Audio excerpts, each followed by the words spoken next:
Terima kasih. Assalamualaikum warahmatullahi wabarakatuh. Salam sejahtera untuk kita semua. Yang saya hormati Bapak Profesor Dr. Agus Purnomo MT, FCILT, selaku dosen pengampu dari mata kuliah Manajemen Pengendalian Persediaan. Izinkan saya memperkenalkan diri, nama saya Khairul Fahmi, mahasiswa S2 Magister Manajemen Logistik, Universitas Logistik dan Bisnis Internasional.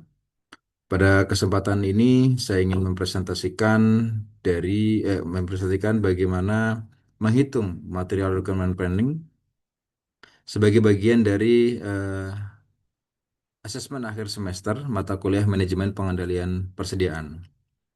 Baik, bisa kita lihat di layar bahwa di sini ada soal bagaimana diketahui produk A memiliki BOM atau Bill of Material dan MPS atau Master Production Schedule dan data inventory yang ditujukan pada gambar dan tabel di bawah ini. Untuk gross requirement A sendiri, untuk produk A sendiri, di week 0 tidak ada dan week ke-1 itu ada 137 ditambahkan dengan N. Di mana di sini sudah ada keterangan N ini adalah dua digit nomor induk mahasiswa dan nanti akan saya isi 28 karena nomor induk saya ada 28. Jadi dari week 1 ini 137 ditambah dengan 28 sampai dengan week ke-7 yaitu 186 ditambah dengan 28. Dari tabel di sini untuk memproduksi produk A dibutuhkan 2H dan 3J. Nah, nanti kita bisa mulai membreakdown bagaimana kita melakukan perhitungan. Baik, langsung saja kita mulai dari Master Production Schedule-nya. Untuk memproduksi produk A, di sini kita bisa lihat bahwa sesuai dengan petunjuk soal tadi, gross requirement produk A itu di week 1 itu 137, nanti akan kita tambahkan 28 menjadi 165 di week ke-1 dan week kedua 273 sampai nanti di week ke-7 214 ya. Secara parameter inventory juga saya coba breakdown sesuai dengan petunjuk soal dan BOM-nya di mana safety stock untuk produk A itu di 20 dan produk H itu di 15. Dan Produk J itu di direncanakan ya 10. kita akan ada schedule Selanjutnya receipt di minggu ketiga eh, itu untuk produk stok A on itu hand ya, on hand 120, sendiri itu ada di produk 100 H untuk itu produk di A, 300, produk produk J J itu itu di ada di 400, 200, dan lot produk J size-nya itu atau ada di lot kapasitas 300. produksinya itu eh, di sini produk A adalah 5, ya produk H itu adalah 12 dan produk J itu ada 15. Quantity unit induknya atau BOM-nya itu produk A ini tidak ada dan produk H ini adalah 2 karena seperti kita ketahui bahwa untuk memproduksi produk A itu dibutuhkan 2 produk H dan di sini ada 3 untuk produk J dibutuhkan untuk memproduksi produk A. Lead time sendiri di sini semuanya sama yaitu di 1 minggu. Baik ya, untuk mempersingkat waktu, eh, kita mulai saja bagaimana kita melakukan perhitungan. Di sini sudah ada isinya semua, mungkin nanti akan coba saya hapus beberapa agar bisa memudahkan untuk melakukan perhitungan dan diikuti. Baik, pertama untuk memproduksi produk A dibutuhkan lead time 1 minggu seperti yang tadi disampaikan di soal. Dan untuk safety stock sendiri 20. On hand yang ada saat ini adalah 100 dan lot size-nya atau lot kapasitas produksi itu di 5. Jadi eh, mungkin saya coba beberapa saya hapus dulu ya. Saya hapus dulu. Oke, dari sini saya hapus. eh saya coba dari week 0 diri karena belum ada requirement, jadi kita belum ada aktivitas untuk menghitung daripada net requirement.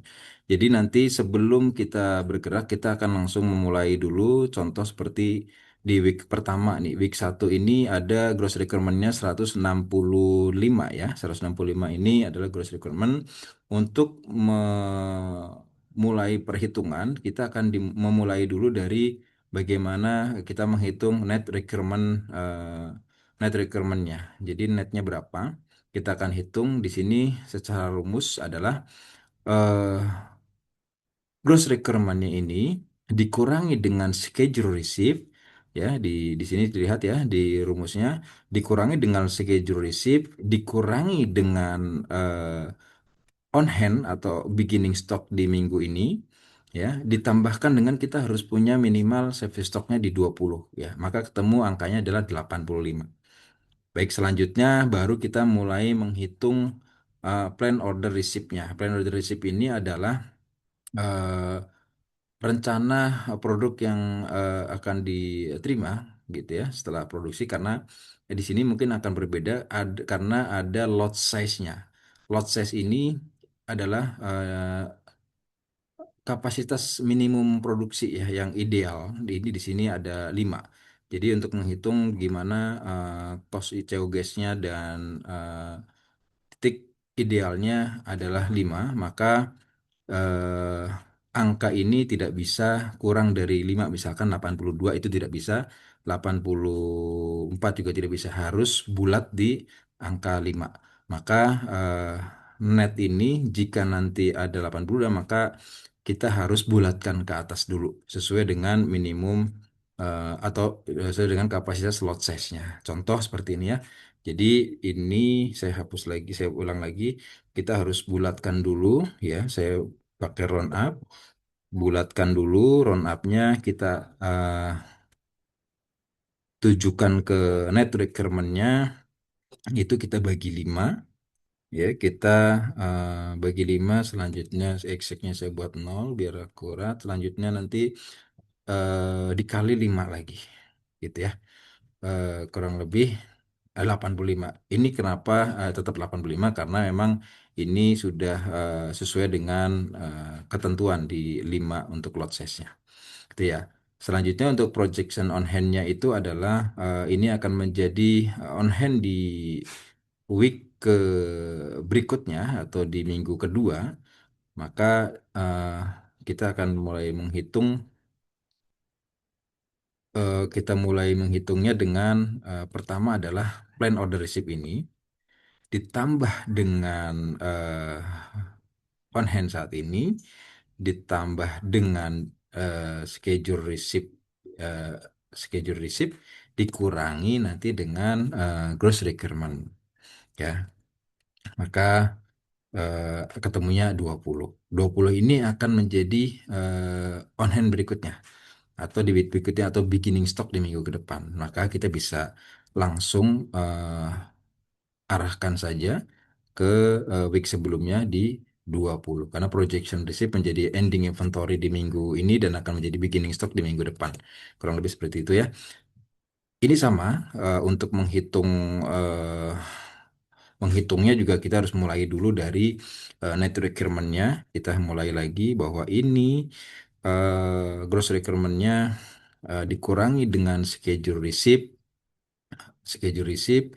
dikurangi dengan on hand ya ditambahkan dengan kita harus punya minimum stoknya ada di 20 gitu ya.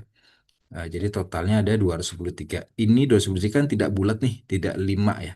Jadi sekali lagi kita harus bulatkan dulu. Kita harus bulatkan ke atas. Ini dibagi dengan 5 ya. Kita kasih 0 selanjutnya dikali 5. Nah, 275 ya. 275 ini untuk plan order receipt-nya. Selanjutnya projection on hand-nya itu adalah plan daripada order receipt ditambahkan dengan beginning stock atau stock on hand ditambah dengan schedule receipt dikurangi dengan gross requirement karena pengeluaran hari ini. Maka 22. 22 ini akan menjadi stok awal di minggu depan atau ending stok di minggu ini. Jadi kita bisa langsung sama kita tujukan saja ke apa D45 ya untuk memudahkan. Nah, ini eh, sekali lagi kita mulai hitung. Nah, di sini akan berbeda karena di sini ada schedule receipt yang sudah ditentukan ada 120. Jadi kita mulai saja dari eh, gross requirement-nya dikurangi dengan schedule receipt, ya, dikurangi dengan stok on hand yang ada, ditambahkan dengan 20 safety stock. Maka ketemunya 76. 76 ini kan juga kurang ya dari lot size-nya. Maka kita harus bulatkan juga ke atas.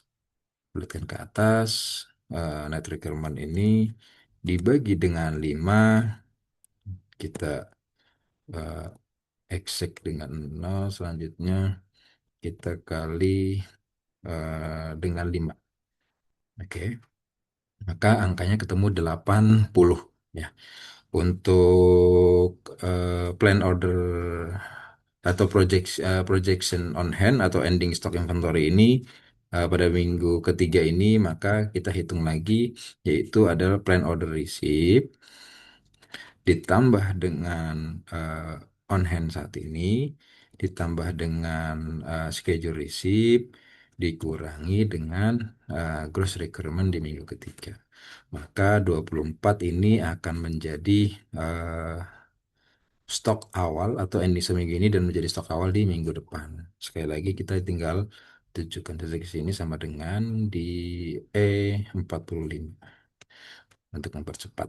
Baik, begitu seterusnya sampai dengan week ke-7 ya karena waktu kita terbatas untuk mempercepat jadi saya akan copy paste saja.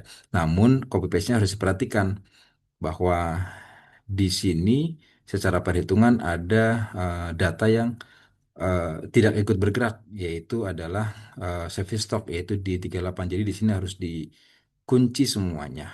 Dikunci caranya dengan ya kita string yang keempat semuanya gitu ya. Ini selanjutnya bisa kita eh, kopas saja atau kita tarik saja ke sini. Ya, gitu ya. Ini juga sama kita tarik. Nah, gitu kurang lebih sama. eh Begitulah cara melakukan perhitungan material requirement planning untuk produk A. Untuk produk H sendiri sama secara rumus perhitungannya, namun yang berbeda adalah nanti secara safety stocknya ini juga menjadi 15 dan on hand-nya di sini ada 200, lot size-nya ada 12 ya. Untuk gross requirement sendiri sesuai dengan petunjuk soal tadi bahwa order release ini akan menjadi eh, gross requirement-nya produk H gitu ya. Jadi di sini ada 85 karena 85 untuk produk H ini dibutuhkan 2, jadi di sini dikalikan 2 gitu ya. Dikalikan 2 sesuai dengan petunjuk soal dikalikan 2. Untuk 275 juga dikalikan 2 sampai dengan week ke-7. Week ke-7 juga sama. Selanjutnya untuk produk J sendiri, sesuai petunjuk soal bahwa hasil dari plan order release-nya di produk A ini dikalikan 3 sesuai dengan petunjuk soal, maka di sini kita kalikan 3 ya daripada plan order release-nya produk A. Sampai dengan week ke-7 juga sama. Seperti itu. Eh, untuk secara rumus perhitungannya sama semua yang membedakan hanya di safety stocknya, on hand-nya di 300 dan lot size 15 untuk produk J dan untuk produk H sendiri sama yang seperti tadi saya sampaikan on hand-nya di 200 dan lot size-nya ada di 12. Baik, mungkin itu saja penjelasan dari saya karena apabila eh, ada yang mungkin kurang jelas, sekali lagi Terima kasih atas kesempatannya. Mudah-mudahan bermanfaat. Jika ada pertanyaan, bisa nanti disampaikan melalui chat. Mungkin itu saja dari saya. Terima kasih. Wassalamualaikum warahmatullahi wabarakatuh.